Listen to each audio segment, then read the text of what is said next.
¿Cómo están? Muy buenas noches. En nuestro programa del lunes recién pasado, eh, nos aventuramos con Pedro a ofrecerles a ustedes una conversación sobre uno de los grandes músicos de todos los tiempos, y en particular sobre algunas de sus obras. En el chat, algunos nos escribían con mucha atención que habláramos sobre Tannhäuser. Me refiero a Richard Wagner, un compositor alemán. Nació en Leipzig en el año 1813 y murió en Venecia el año 1883. Aparte de ser un extraordinario compositor, fue director de orquesta, poeta, ensayista, dramaturgo, incursionó en la filosofía y sobre todo desarrolló un amplio repertorio teórico musical. Las óperas, por todos conocidas, no tienen prácticamente, y dicho por él, el nombre de una ópera trágica o de una ópera bufa o de una ópera heroica, como suelen clasificarla los expertos, sino que las óperas de Richard Wagner son dramas musicales y que se diferencian en síntesis de los otros compositores, porque además Wagner hace el libreto y hace la escenografía. En esta conversación que vamos a tener con Pedro, obviamente nos vamos a referir con algún grado de detalle. Ninguno de los dos es experto en ópera. Nos conocemos, nos interesa, validamos mucho nuestro acercamiento, no solo intelectual, sino que auditivo a las óperas de Wagner, al trabajo musical de Wagner. Pero evidentemente estamos muy lejos, por lo menos yo, de dar una explicación profunda sobre el contenido musical de Wagner. Lo que sí puedo decir que Wagner influyó prácticamente como el único músico, compositor, director, escenógrafo, en lo que ha sido el desarrollo de la música clásica contemporánea. De eso no hay ninguna duda. Gustav Mahler llegó a sostener que después de Beethoven solo existe Richard Wagner y después nadie más. Y es así como uno, recogiendo los antecedentes de la literatura, se encuentra con los poetas malditos, los franceses, Baudelaire, Verlaine, amantes de Richard Wagner. Los poemas que ellos escribieron basados en las obras de Wagner son sublimes, pero como ellos, hay muchos otros escritores que sustentaron sus planteamientos en las obras de Richard Wagner. Y ese es el gran misterio que con Pedro vamos a tratar de descubrir para ustedes, de por qué la influencia de un Wagner que no fue un hombre fácil, fue un hombre difícil, testarudo, un hombre que vivió siempre en el extremo, en la pobreza y en la solvencia, pero siempre con altos y bajos. De tal manera de que las dos obras iniciales de Wagner son El holandés errante que todos habrán oído más de alguna vez sobre esta ópera, y luego Tannhäuser, que son, digamos, las dos obras que están enmarcadas en el romanticismo, pero que van adquiriendo ya la concepción que Wagner tiene de una obra de arte. Y Wagner tiene la importancia de darle al pensamiento musical la idea de una obra de arte total. Eso significa, en síntesis, que todas las artes, poéticas, visuales, musicales y escénicas, se conjugan en una sola manifestación que da el concepto de arte total. Y esto queda, y seguramente Pedro lo va a tocar, y esto queda inmensamente graficado en la famosa trilogía de Wagner titulada El Anillo del Nibelungo. Luego de la madurez de la etapa romántica de Wagner, se van observando la riqueza cromática, la armonía, la orquestación y algo que ha sido capital, que él lo llamó el leitmotiv en cada una de sus obras, que son elementos musicales asociados con carácter específico y que van dentro de la trama. Esto es tremendamente importante porque marca notoriamente a muchos compositores posteriores. Wagner fue un pionero en varios avances del lenguaje musical y, como lo dije hace un rato, es quizás el músico más influyente en la música clásica, sobre todo europea. Quizás, aparte de Tannhäuser, del Anillo de los Nibelungos, el punto de partida más relevante que tiene Wagner es Tristán y Isolda. En esa obra, los distintos especialistas indican que es el punto de inicio de la música académica contemporánea. Y tal como lo dije, la influencia de Wagner, y por eso quizás nosotros nos interesa tanto hacerles ver la importancia de Wagner. Wagner influye enormemente en la filosofía, en la literatura, en las artes visuales, en el teatro. A tal llega, unos dicen que el egocentrismo de Wagner, bueno, los genios son así. Él, para poder materializar con toda su enorme creatividad la puesta en escena de sus obras, construye un teatro.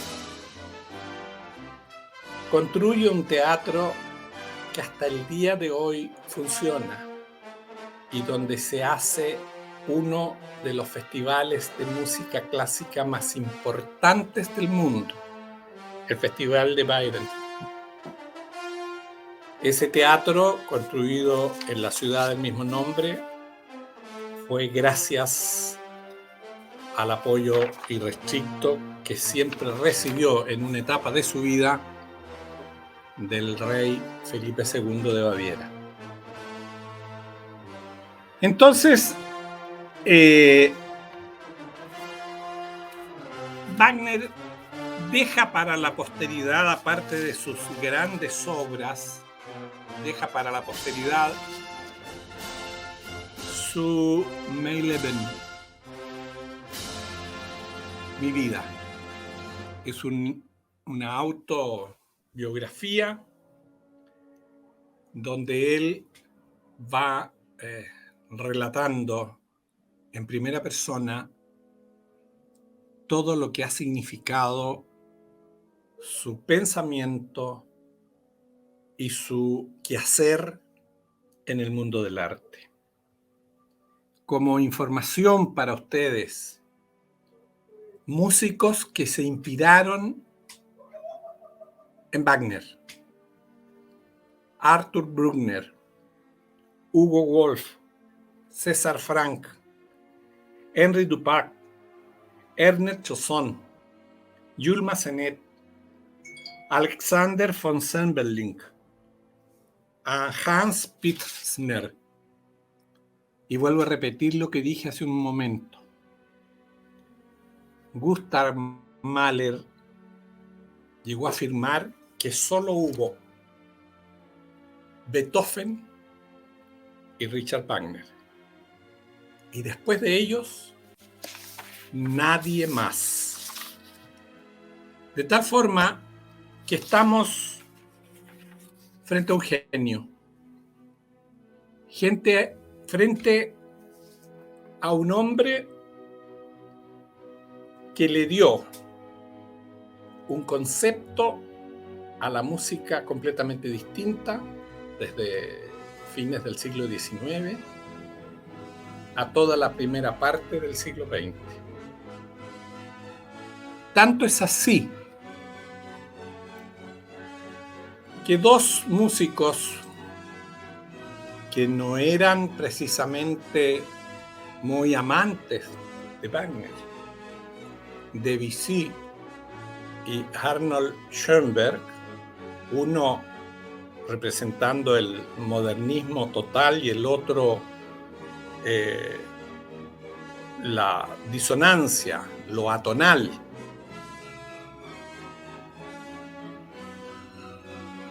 Se asocian sin duda en sus expresiones musicales a Tristán y Isolde. Pero hay más. La forma italiana del realismo operístico, conocido como el verismo, se debe mucho a la construcción wagneriana de la forma musical. Entonces, si nos van siguiendo en esto que estamos planteando, para ir de lleno ya a aspectos que son muy, muy relevantes y que tienen que ver con el título del programa. Uno de los filósofos más relevantes de la segunda mitad del siglo XIX es Nietzsche. Y Nietzsche forma parte del círculo íntimo de Wagner. Sin embargo, se distancia la amistad entre ambos porque Nietzsche considera que las obras de Wagner son un reflejo de la pasión cristiana, quizás una defensa del partido de los católicos, un poco en esa línea. Y Nietzsche era, igual que Schopenhauer, absolutamente ateos. Entonces, creo que este misticismo que fue logrando incorporar Wagner en sus obras, producto de la leyenda, producto de la historia, producto de la religión, son quizás elementos que influyen notoriamente en la Europa de la época de Wagner y posterior. Sin ir más lejos, Wagner está muy sujeto a un concepto de tierra, a un valor de patria. Y en ese pensamiento tiene una incursión política por allá por el año 1848, si no me equivoco, donde hay una revolución en Dresde y tiene que irse forzosamente al exilio. Fue duramente sancionado en Alemania por justamente buscar una forma distinta de enfrentar el valor, yo diría, de la nación. De tal manera de que ya he comentado bastante sobre un poco la vida, lo que hizo Wagner, las cosas importantes, casi todos ustedes conocen la obra de Wagner, sus óperas, que son algunas de larga duración, hasta 7 horas. Hay óperas que tienen largas horas de trabajo escénico. Y para terminar esta conversación introductoria de Wagner, les quiero contar que en el siglo XX, Winston Hughes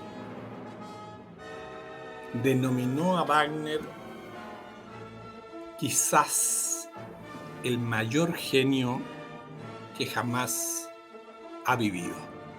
Te dejo la palabra, Pedro. Muchas gracias, don Osvaldo. Nuevamente agradecido de estar aquí conversando con usted. Un saludo a la gente que nos va a ver y la gente que está interesada en un tema tan puntual como es Wagner. Cuando le propuse a don Osvaldo hace unos días atrás y que hiciéramos algún programa sobre Richard Wagner, después lo pensé y dije, ¿por qué me pongo a hablar tontera? ¿Por qué se me ocurre la brillante idea de tratar de hablar de un tema tan extenso, tan profundo y con tantas aristas, siendo que yo soy una persona profundamente ignorante? O sea, ¿qué quiere que le diga? O sea, creo que fue un exceso de confianza personal. Pero voy a hacer mi mejor intento por tratar de que develemos un poquitito cuál es la figura de Wagner y cuáles son sus bemoles y sus luces y sus sombras. Pero sobre todo viéndolo desde el punto de vista de la arista política. Wagner es sin duda uno de los representantes de la tradición. Y cuando digo de la tradición, me refiero a ese hilo conductor del origen del humano y del occidental. Sin duda representa un punto aparte musicalmente, políticamente, artísticamente, en el ámbito de la psicología, en el ámbito de la poesía y en el ámbito de la filosofía. Es por eso que les digo yo que probablemente soy el menos capacitado, porque con suerte sé un poco de derecho, para poder abordar a este personaje. Es más, la obra de Wagner tiene la característica de leerse en varios niveles. Primero es lo musical, ese sonido maravilloso que te encanta cuando lo escuchas. Después está el nivel del texto, que por cierto aquí lo comentaba fuera de la grabación. La obra era tan compleja en la época que la gente en alemán no podía comprenderlo. De hecho, eso se arregló en la actualidad porque te ponen unos subtítulos en la obra mientras se proyecta, mientras la hacen, porque para cualquier persona que hablara alemán no lo entendería. Para que se hagan una idea el nivel de complejidad de las obras. Y el tercero es el sentido espiritual de las obras de Wagner. Más encima, se me ocurre decir a mí, hablemos de Tannhäuser con toda la soltura del mundo, una obra de 7 horas, con 3 actos, que es una mezcla de 2 libros distintos, en el cual se enfrenta la lucha de lo pagano contra lo cristiano, o de lo oscuro contra lo claro, o como ustedes quieran verlo, pero... Y la obra es extremadamente interesante porque es un reflejo de todas las obras de Wagner. En este caso, Tannhäuser es un caballero. Este caballero Tannhäuser no es cualquier caballero, es un Minnesänger. ¿Qué es un Minnesänger? Un cantante de la memoria. Esa es la traducción directa, digamos. Pero otros dicen que la traducción correcta es de Minnesänger, un cantante de la sangre. Aquel que canta para primero el que lo escucha recuerde, pero la pregunta es recordar qué. Como una canción o una música que yo estoy escuchando por primera vez va a provocar en mí un recuerdo. ¿Cómo es posible ese hecho? Y este es el canto al canto de la sangre. En la Edad Media se pensaba que ciertos conocimientos habitaban esencialmente en la sangre, los genes. Ellos no hablaban de los genes, obviamente, hablaban de la sangre. Y que con ciertos sonidos, podríamos hablar, si quieren, de cábala órfica o algo en esa línea, despertaba ciertos conocimientos intrínsecos en los seres humanos. Y Tannhäuser es una persona que canta a la sangre. La obra parte, voy a hacer aquí un pequeño análisis, de ahí don Osvaldo, si quiere, me interrumpe, no hay problema, en el cual Tannhäuser se va a Venusburg. Venusburg es el castillo de Venus. El castillo de la diosa Venus o de la diosa Afrodita es la diosa del erotismo y la sensualidad. Y Tannhäuser, a pesar de él ser un devoto cristiano, decide vivir entre ninfas, elfos y esta sensualidad, este erotismo propio de lo pagano. Y él está enamorado de ella, está enamorado de Venus. Pero llega un momento en el cual él empieza a dudar y quiere regresar al mundo de los hombres. Y Venus le canta, lo envuelve. Y aquí tenemos el paralelo con Parsifal de Richard Wagner, que tiene una mujer de negros cabellos basado en las obras de Wolfgang von Eichenbach respecto a esta virtud caballeresca, en la cual Parsifal también queda envuelto en la mujer de negros cabellos que no le permite avanzar en su camino. Porque recordemos que Parsifal, para los chiquillos aquí que no han tenido la suerte de escuchar ni leer a Wolfgang von Eichenbach con su Parsifal, mi Parsifal de Wagner, está destinado a la búsqueda del Santo Grial.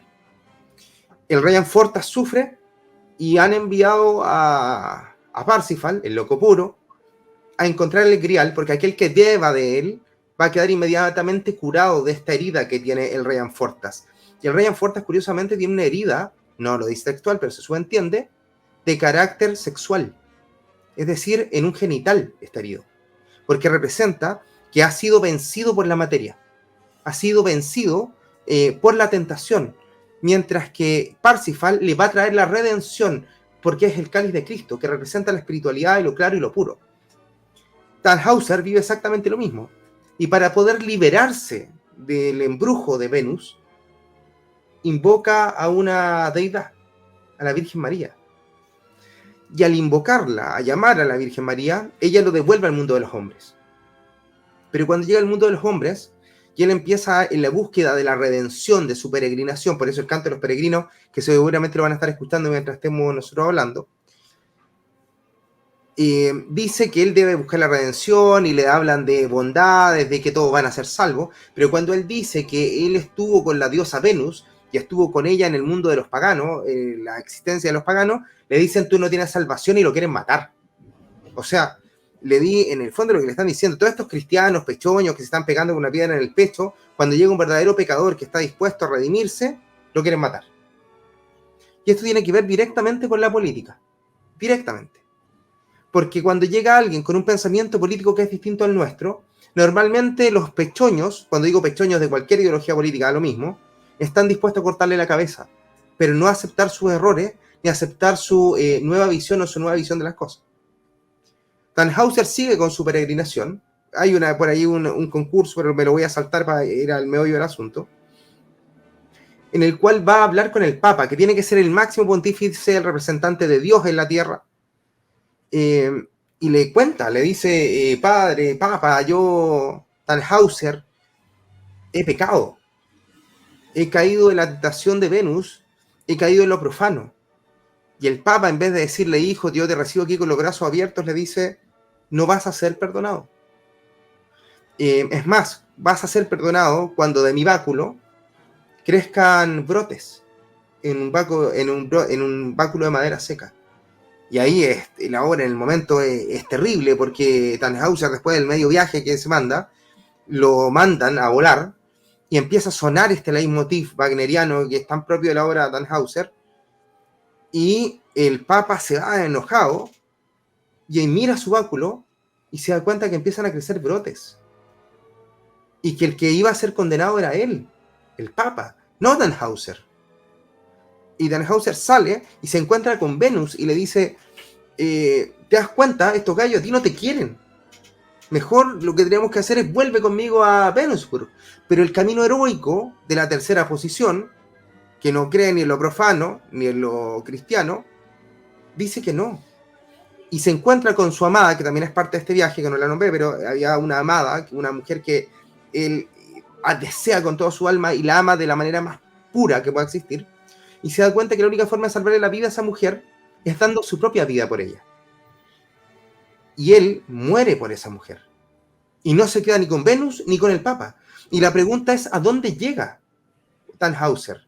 ¿Va al mundo de los dioses o va al cielo? Y no se sabe. La obra queda ahí. ¿Y qué tiene que ver esta cuestión con el nacionalismo en este difareo mental que está teniendo usted, don Pedro? La mujer es la patria.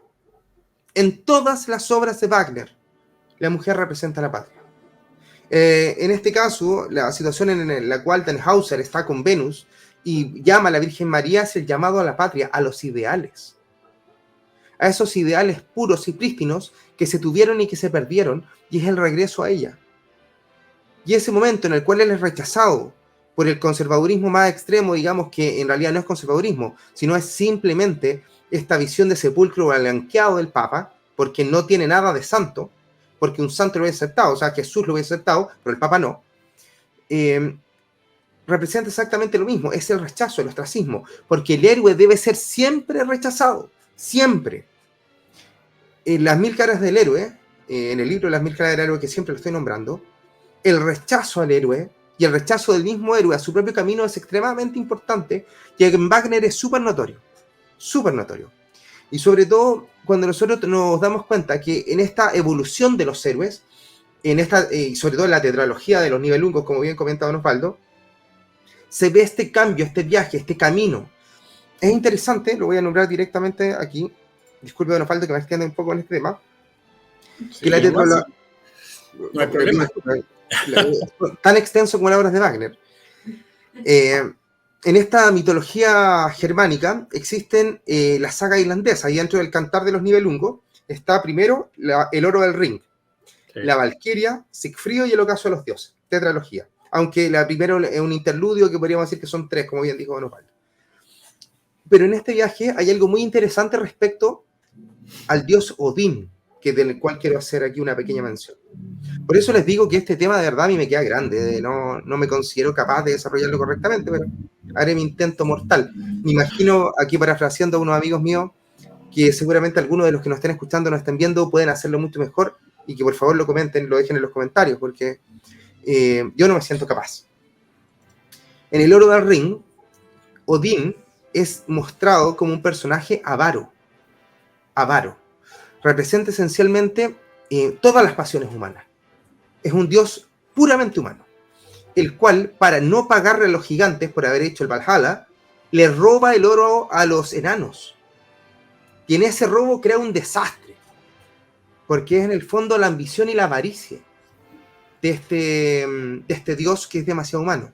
En la segunda parte, en la Valquiria y Sigfrido, Odín tiene características más de Dios y empieza a ver por otros. En la Valquiria sacrifica a su propia hija, la Valquiria Brunilda, esta valquiria rebelde, la cual pone un círculo de fuego alrededor que va a servir esencialmente para que solamente un héroe sea capaz de despertarla de ese sueño, y la entrega por un bien mayor, en este caso que no exista guerra, que no exista un conflicto mayor dentro de la obra. Por favor, le invito a verla. Lo mismo pasa en Siegfried. Y en la última parte, en el ocaso de los dioses, el ocaso de los dioses es el Ragnarok, el Götterdämmerung, el crepúsculo de los dioses, el final del mundo. Odín no aparece físicamente, porque ya vuelve a pasar a lo etéreo, pero aparecen en todo el leitmotiv. Cada vez que aparece la lanza de Odín, donde están escritas las runas, donde está el símbolo mágico, que el cual todo lo vence, porque los símbolos sí vencen. Por eso son tan importantes los símbolos políticos. Por eso hay algunos símbolos prohibidos, porque quizás podrían despertar en el canto de la sangre algo que no quieren que despierte. Está siempre. Y Odín pide la destrucción del universo, del mundo. Porque ve que ha caído tan bajo la humanidad, ha caído a niveles tan estridentemente pobres, que la única forma es que ellos mismos, los dioses, sean sacrificados para el regreso de una humanidad nueva. Donde él sacrifica su propia vida y donde sus propios hijos sacrifican su propia vida. Donde Thor con el Mjolnir golpea la cabeza de Jotmurgander, que es la serpiente que rodea el mundo, y todo ese gas mortífero termina matando al mismo Thor, al dios del rayo. Y a pesar de eso, está la esperanza y el leitmotiv del regreso de los primeros humanos nuevamente, y parte el círculo completo, porque esencialmente el espíritu de la mitología nórdica, y ahí tenemos a Nietzsche, se basa en un eterno retorno, en un regreso al origen. Pero no, porque actualmente nosotros vivimos en la modernidad líquida, en un avance eterno. Siempre nuestro PIB debe ir en aumento. Siempre tenemos que tener más cosas materiales. Cuando tú progresas en la vida, no es en la sabiduría, ni en la inteligencia, ni en otras cuestiones que son inmateriales, sino en qué auto de qué año tienes. Esa es la lógica moderna. Pero en la lógica del eterno retorno, en la lógica de la tradición, podemos volver a comenzar. Y en la política pasa exactamente lo mismo. El progresismo no es otra cosa que la muestra del intento del avance eterno. Todo lo de atrás, todo lo que tenía que ver con la tradición y el pasado, está mal. Todo es malo. Tú eres esta cuestión. Imagínense cuando tú le hablas a un progresista, él te dice, no es que estás viviendo en la época de las cavernas. No es que, mírate, estos cavernarios. No, es que esta gente que se quedó en el siglo XIX. Como si el siglo XIX fuera necesariamente peor que el siglo XX. Como si en el siglo XXI no estuviera la legalización de la pedofilia, del aborto, la eutanasia y cualquier otra aberración que le hubiese parado los pelos a cualquier persona de una inteligencia media en cualquier época. Y en este círculo del eterno retorno es que Wagner se sube y nos explica el giro de la propia existencia. Yo creo que Nietzsche, en esta amistad con él, no ve esto, porque faltaba algo. Yo creo que el que faltaba era el psiquiatra, discípulo de Sigmund Freud, Carl Gustav Jung. Cuando él hace este análisis, este desarrollo, descubre, porque él no inventa, descubre, a los arquetipos. Y le muestra que la Virgen María no se trata de cristianismo. Se trata de un personaje arquetípico que se repite en el tiempo y en la humanidad de manera constante, inmanente, y que va a estar en ella por siempre, y es imposible de erradicar, porque lo que tú echas por la puerta vuelve por la ventana. ¿Qué quiere decir eso? Que cuando yo saco a la Virgen María va a volver de una u otra forma, independiente del nombre que le quieran poner. Cuando yo elimino la cristiandad, vuelve otra religión, o va a volver el New Age, o va a volver el Reiki, o va a volver los imanes, o van a volver en cualquier versión deformada de la espiritualidad real, o eventualmente en este ateísmo mostrado de cientifismo, que no es otra cosa que una religión de lo material. Entonces, Wagner tiene la característica, primero, de ser el mismo Tannhäuser. Él es el que canta la sangre. Todo aquel que escucha Wagner y tenga algo de ese vínculo, ese nexo, ese cordón dorado con la tradición, algo lo va a remover. Porque va a encontrar en Wagner ese pasado remoto del cual todos somos parte. O ni siquiera digo todos, algunos son parte. Y tiene que ser descubierto. Y otro personaje más, y con esto voy terminando, cerrando esta intervención, falta en esta ecuación, que es el señor Heidegger. Porque lo que nos entrega Wagner es el Dasein alemán. Su ser y su estar en el tiempo. Les explica lo que es el ser aquí y ahora. La gente cree que Alemania siempre fue Alemania y que esencialmente eran unos gallos que siempre estuvieron en la cúspide del desarrollo. Pero olvidémonos de eso, porque Schopenhauer decía que era el máxima pudredumbre moral y espiritual, al punto de que si tú querías ser bañado en excremento, pasearas por Berlín, porque la gente no había ni siquiera tenido alcantarillado. Y asimismo, y el último punto a analizar, que podrían ser miles de cientos de puntos, porque esto ni siquiera es una figura geométrica, es una cuestión infinita, está la grandeza y la grandilocuencia wagneriana, que tiene que ver con la búsqueda de la grandeza espiritual perdida. Actualmente existe una afición social por la humildad, en el cual ojalá mientras más humilde sea, mejor. Y la humildad está muy ligada a la palabra humillarse, de la autohumillación. Pero Wagner nos dice justamente lo contrario. Wagner es musicalmente el equivalente al Coliseo romano, que no tiene nada de humilde, porque representa la grandeza de Roma, la grandeza de una patria y de un espíritu. Representa la música altisonante, el sonido completo, el trombón, es el espíritu guerrero de un pueblo, el cual normalmente quiere ser aplacado, porque lo que nos quieren vender es Bad Bunny. Porque actualmente Bad Bunny es el espíritu y el cantor del pueblo, porque es lo que representa la bajeza espiritual, la bajeza moral, la estupidez y la falta de inteligencia de las masas completas. Solamente una persona que tiene un grave problema mental puede escuchar a Bad Bunny. Y es espiritual, pero representa el espíritu de los tiempos. Y Wagner es ese enemigo de Bad Bunny. Si tú quieres exorcizar un lugar, hoy día lo hacía con mi hija, un lugar porque se escuchó Bad Bunny, pone a Richard Wagner, porque lo va a destruir. Porque Wagner viene con su Valquiria, con su horda furiosa, a destruir toda la decadencia de Occidente. Y esa es la fuerza de Richard Wagner. Y es aquella que se debe traspasar en política. Porque cuando llegue el momento del soberanismo popular y nacional, que es el que yo espero y en el que hoy defiendo, lo que tiene que sonar es Wagner. Wagner. Porque cuando entre, yo no me imagino a Gabriel Boric caminando con la música de Tannhäuser o Parsifal avanzando hacia la moneda. No, pues él tiene que sonar Bad Bunny. Él es Bad Bunny. Él es la decadencia moral y espiritual. Entonces, cuando venga el momento de nuestra redención, porque el universo y la existencia es circular, y no de un eterno avance, porque no existe los eternos avances, sonará Richard Wagner. Eso no. No, extraordinario, Pedro. Es cierto lo que Pedro ha planteado durante esta conversación.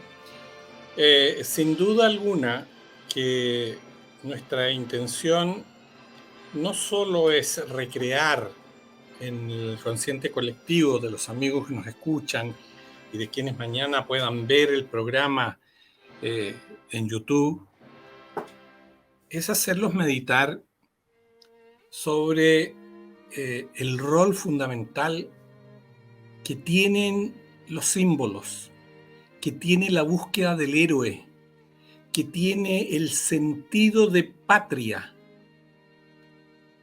Y en esta obra magnífica de Wagner, en cada una de sus óperas, si algo tuvo de especial fue que en cada uno de sus leitmotiv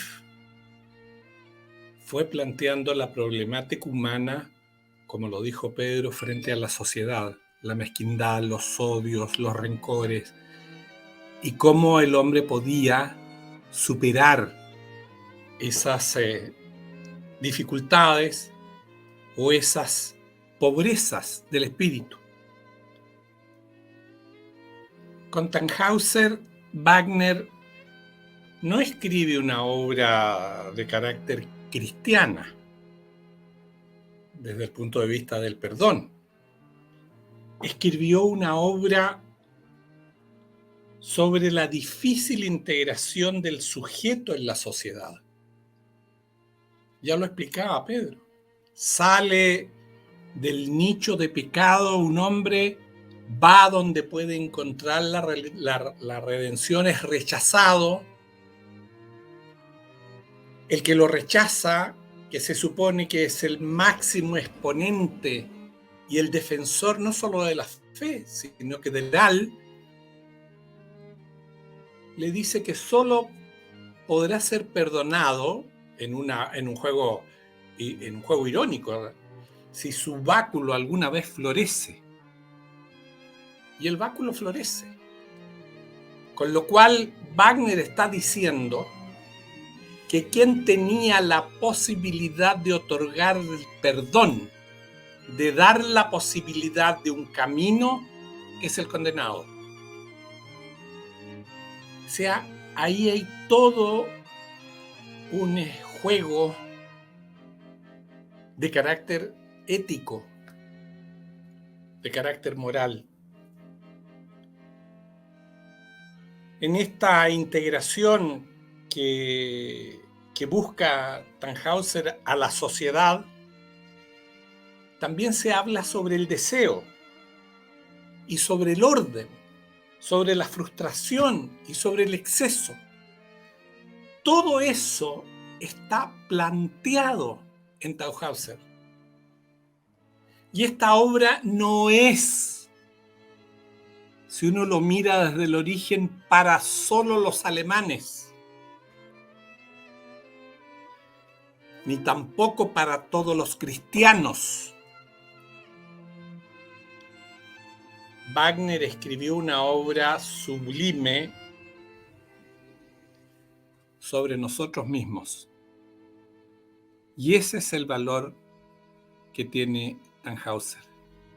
Conocernos a nosotros mismos y tener la capacidad de reconocer, como lo comentaba yo con Pedro al comenzar el programa, antes de comenzar el programa, poder diferenciar con claridad el bien del mal.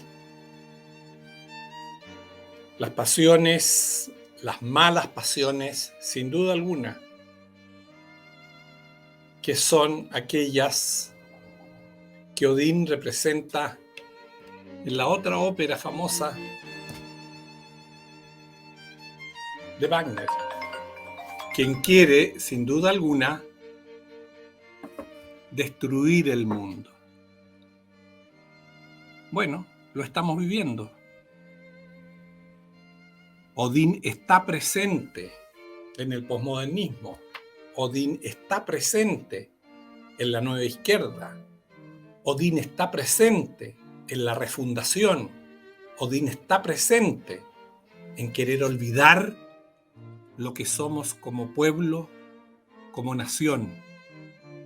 Por eso que es recomendable, amigos míos, no solo leer a Wagner, escuchar con atención estas magistrales obras que le dieron un sentido tan diverso y tan importante a la música contemporánea. No hay ningún autor musical, compositor musical de la magnitud de Wagner que haya sido más representado en el cine. No hay ningún grupo de importancia popular, de los grandes grupos populares, no estoy hablando de vanguardias con tintes políticos, que no hayan tomado a Wagner como referente musical. De tal manera que el impacto de Wagner en el concepto de lo que es el valor de la música, ya lo decía Schopenhauer y también lo decía Nietzsche. No hay expresión más sublime de la creación que la música. Bueno, y en este contexto, sí, y en este contexto creo que Wagner superó cualquiera de estas ideas. Así es. quería hacer aquí un pequeño alcance. Se ha hablado mucho que Wagner, ¿qué representa? O sea, de hecho hay un libro que se llama El profeta de la edad de hierro, de Richard Wagner. ¿Y por qué? Los griegos creían que habían edades en la humanidad, edades mitológicas. La edad de oro, la edad de plata, la edad de bronce y la edad de hierro. Curiosamente, en India se habla de kalpas, yugas y manvantaras, que esencialmente son edades también. Y dentro de los yugas está el Kali Yuga. El Kali Yuga es la edad de hierro, donde todo se pudre, donde los malos gobernantes están al poder y donde el derecho es pisoteado. Y existe un mito dentro de la visión india, digamos, pero no es la palabra india, pero vamos a dejarlo así, de que en este Kali Yuga existe la posibilidad de una redención del Kali Yuga. Pero el Kali Yuga se redime a través de una gran guerra final, una gran combate final, un Ragnarok. Y en esta edad aparece un personaje que cabalga, va en un caballo blanco y que se dedica a cortar cabeza de los impíos. Dice el Bhagavad Gita, cuando el derecho es pisoteado, cuando los malos gobiernos están en el poder, soy yo quien regresa y los salva a todos. Ese es Kalki, el que cabalga, el único ser que cabalga contra el tiempo, que es capaz de enfrentar la existencia. Entonces esta destrucción de las eras tiene que ver con el fin de un ciclo. Y en el fondo nosotros, con esta posmodernidad que estamos enfrentando, estamos viendo el peor momento de los ciclos. Seguramente, imagínense, es donde los padres son capaces de matar a los hijos legalmente. Es el momento en el cual las madres son capaces de matar a sus niños en el vientre. Veía el otro día un video en Twitter, donde no lo puedo reproducir tal cual porque me censuran el video, donde una chica estadounidense decía que ella soñaba con que los abortos se transmitieran para fomentar el aborto, porque es maravilloso ver las partes de los bebés saliendo de dentro de ella, imagínense, como si fuese una especie de orgía de sangre. Y esto justamente le muestra la decadencia del espíritu humano. Demuestra justamente lo que hemos comentado de Wagner, que es esta lucha entre lo oscuro y lo claro, y el ser humano se encuentra en ese vaivén entre lo humano y lo divino, entre lo divino y lo más profano. Y la gran lucha es la que se tiene que dar en ese intermedio, en ese intertanto de aquellos que, aún siendo minoría, aún estando en inferioridad numérica, tienen la obligación, no porque sea una obligación externa, de luchar por las cosas buenas, bellas y verdaderas. Porque esa obligación no viene de la contrición de lo ajeno, porque los esclavos son contrañidos desde afuera. Los héroes y los hombres libres nacen sus voluntades desde adentro.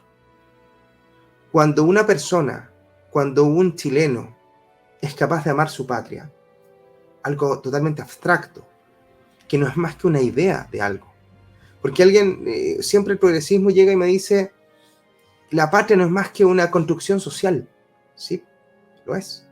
Es una construcción social que hacemos todos y que se representa a sí misma como un ideal de algo, como un norte, como un objetivo de la existencia de nuestra patria. Cuando nosotros logramos abstraernos a tal punto, de en vez de morir por un Ferrari, o por tener bitcoins, o por tratar de ganar más plata, o por tratar de aparentar algo en el Starbucks, y decidimos entregar la única vida que tenemos en pos de la propia existencia de nuestra nación, que representa nuestra familia y nuestras tradiciones, nos hemos transformado en el espíritu heroico que va a combatir el Kali Yuga. Le comentaba también aquí, off the record, a mi mujer algo bien interesante de una de las obras de Wagner, que es Los Nibelungos, donde habla Odín con un enano. Y el enano le dice, Odín le dice, sin que el enano supiera que él era Odín, ¿cuál es la raza favorita de Odín? Y el enano le dice, fácil, los hombres. Y Odín le dice, no, los hombres son asquerosos, son sumisos, son cobardes. La raza favorita, no lo dice exactamente así, pero de Odín son los héroes, porque los héroes son rebeldes. No están dispuestos a conformarse con lo que le dice Netflix. No están dispuestos a conformarse con la censura de Facebook. No están dispuestos a conformarse con lo políticamente correcto. Eso es dicho Odín ahora. El héroe Es aquel que está en tal pie de rebeldía que está dispuesto a entregar su propia vida por algo que parece que no tiene valor alguno, pero que lo tiene completo, porque es aquello que es totalmente trascendente. Asimismo, dentro de la misma conversación con este enano, hay una espada que es de un hijo de Odín que tiene que ser forjada nuevamente. La espada representa el espíritu heroico, la guerra, el enfrentar la existencia.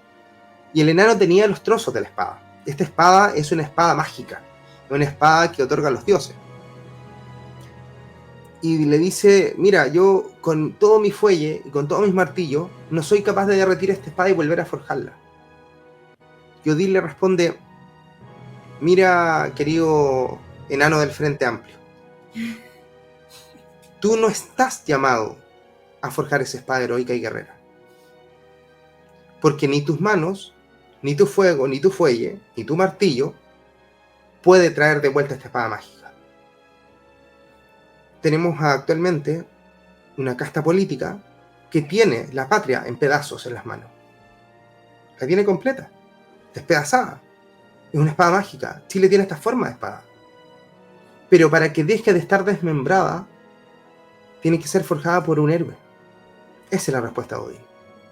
Un héroe que esté dispuesto a llevar adelante tal fuego, de tal calor, que derrita el acero místico y mágico que representa a la nación. Nosotros tenemos que encarnar ese heroísmo. Pero para encarnarlo, los leños que prenden el fuego somos nosotros mismos.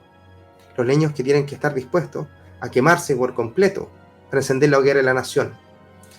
Y no hay más. Esa es la gran disyuntiva y la gran enseñanza. Así es. Te agradezco mucho, Pedro, como parte final de esta conversación. Yo creo que lo saben, pero siempre es bueno recordarlo. Uno de los protectores más relevantes de Wagner fue otro gran músico, Liszt, del cual Wagner fue su yerno. Y dentro de las cosas importantes, porque los grandes hombres no solo tienen éxitos, también tienen fracasos, y muchas veces más fracasos que éxitos. Tannhäuser no fue un éxito al comienzo, ni en París, ni en Alemania. Sin embargo, cuando Wagner ya estaba muy debilitado por sus enfermedades coronarias, le pidió a su suegro que dirigiera Tannhäuser. Y Liszt lo hizo, con uno de los éxitos más rotundos que se recuerden de las expresiones líricas. Como le dije al comienzo, Wagner murió de un infarto al miocardio en Venecia. Y desconsoladamente su suegro Liszt escribió una obra que se llama La góndola lúgubre, en 2 sinfonías, 1 y 2.